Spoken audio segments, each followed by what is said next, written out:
To kick off 2026, we're looking back at the moves that made the biggest impact in 2025.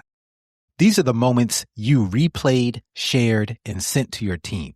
This isn't just a highlight reel, it's a call to action, because the move that changed someone else's year might be the move you need to make right now. So let's get into the top 5 king moves of 2025.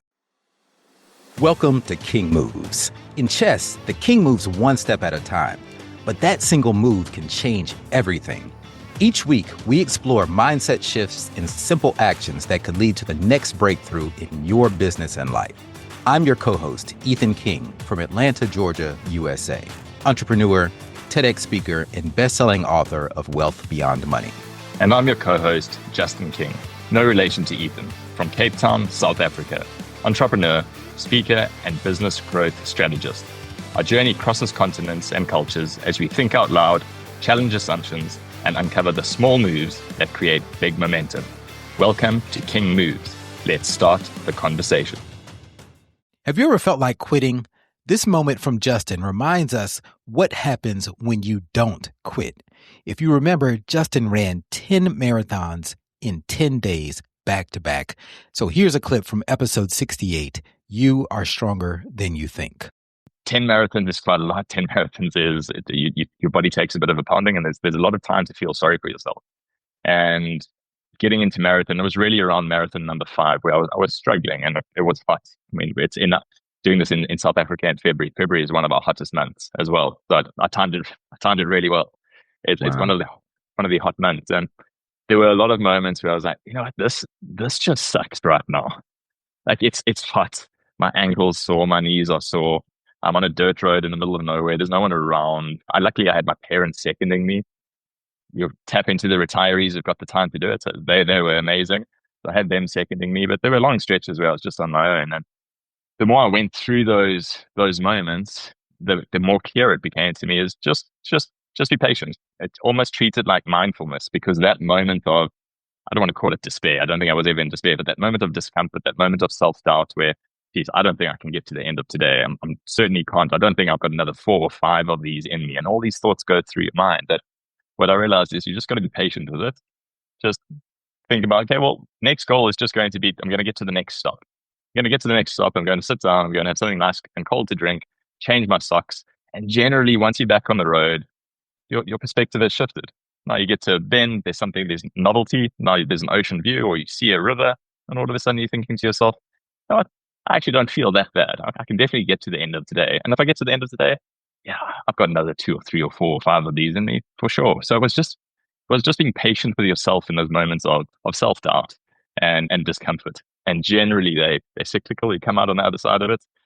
And the more you go through that, when you're in the moment of that discomfort and that self-doubt, you know it's going to pass. And that just gives you, man, such a boost of confidence in the moment, rather than, I think a lot of us in that moment, but you're feeling the discomfort and you make a decision. I'm going to call it quits, or I'm going to. So let me ask you something about that. Yeah. So was it a distinct pattern where you push through this discomfort and you come out of the other side and there's like this sense of relief, or was it more unpredictable?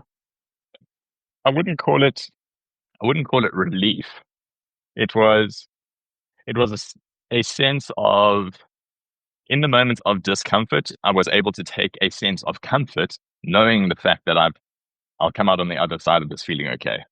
And that wasn't the first 1 or 2 occasions. Like first couple of times I was like, shit, man, I don't know if I can get through this. And I didn't really recognize the pattern. But as I got further into the journey of these 10 marathons, I suddenly realized, okay, I've felt this discomfort and this disheartened before and not feeling like I'm going to be able to get through it.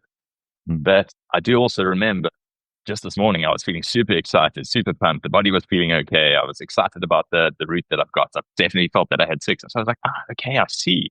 It does. You go through these cycles. So all it is just outlasting that moment of self-doubt. Outlast it. Just be patient. Wait for it. And much like mindfulness, don't try ignore it. Give it some attention for what it is. Don't linger on it, but know that it's going to pass. And once it passed, man, you feel invigorated.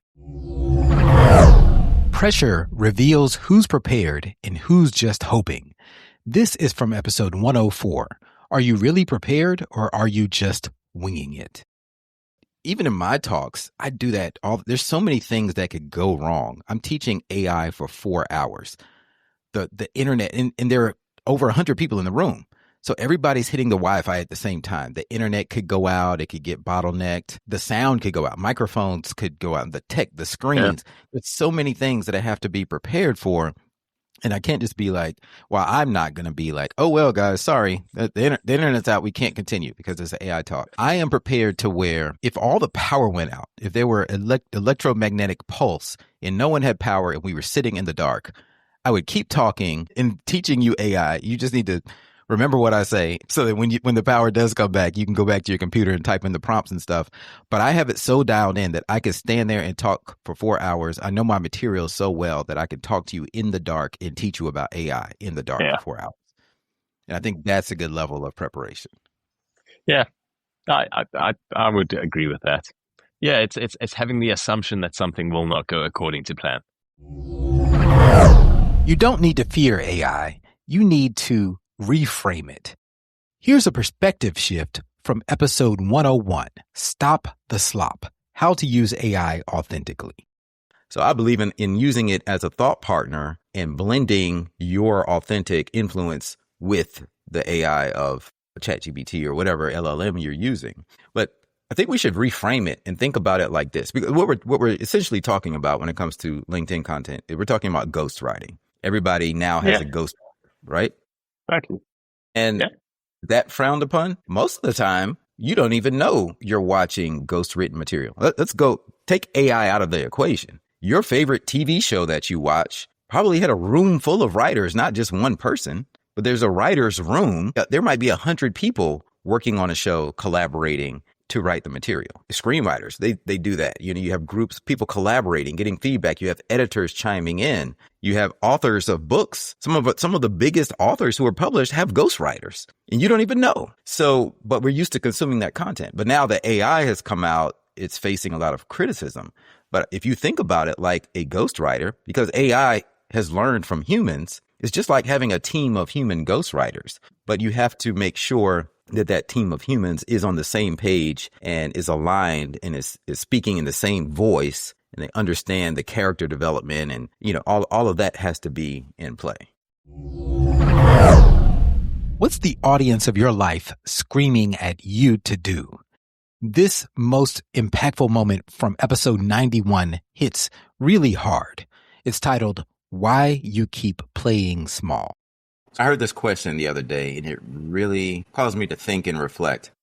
Imagine that you're the main character in a movie right now, and the audience is watching this movie, and they're screaming at the screen and saying, no, do this, do this. What is the audience screaming at you to do? What do they want you to do? I don't want to overthink it. The first thing that comes to mind is 3 words: go all in.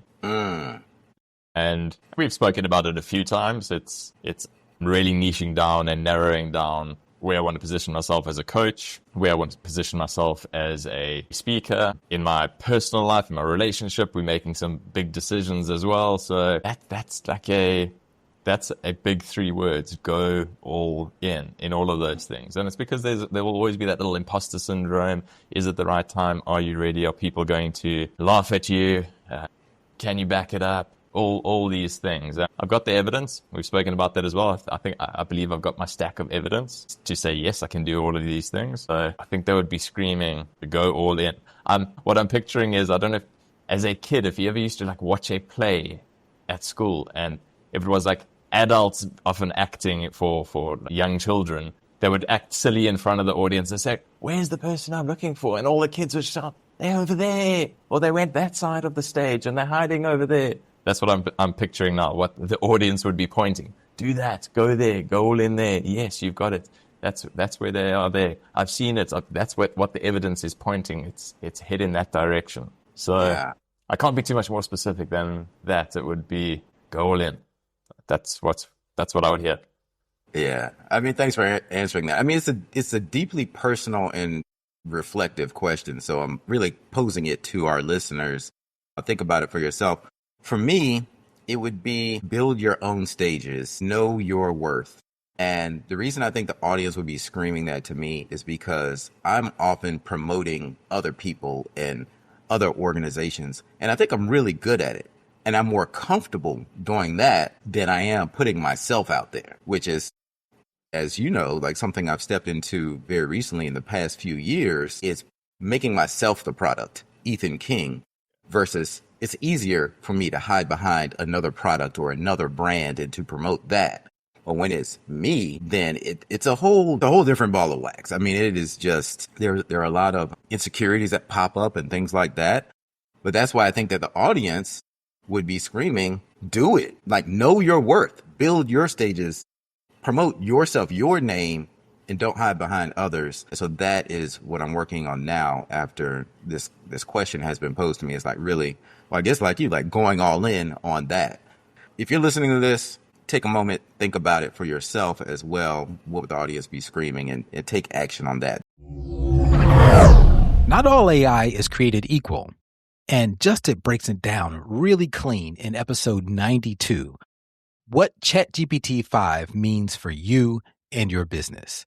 This was definitely one of the most replayed moments of the most played episode of 2025. So tune in and give it a listen.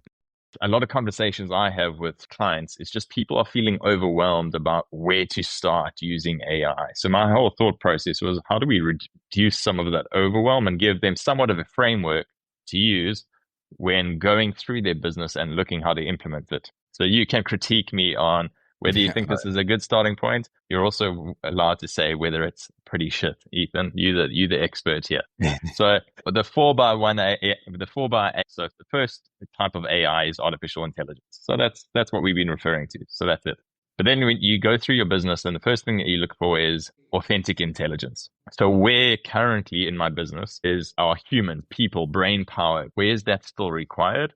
And then what you do there is you take artificial intelligence and you use that to enhance your authentic intelligence. Authentic intelligence, how do I use AI to enhance it? So that's step number one. Go through your business. Where's authentic intelligence? How do I enhance that with artificial intelligence? Step number two is to go throughout your business and look for places where you're using archaic intelligence.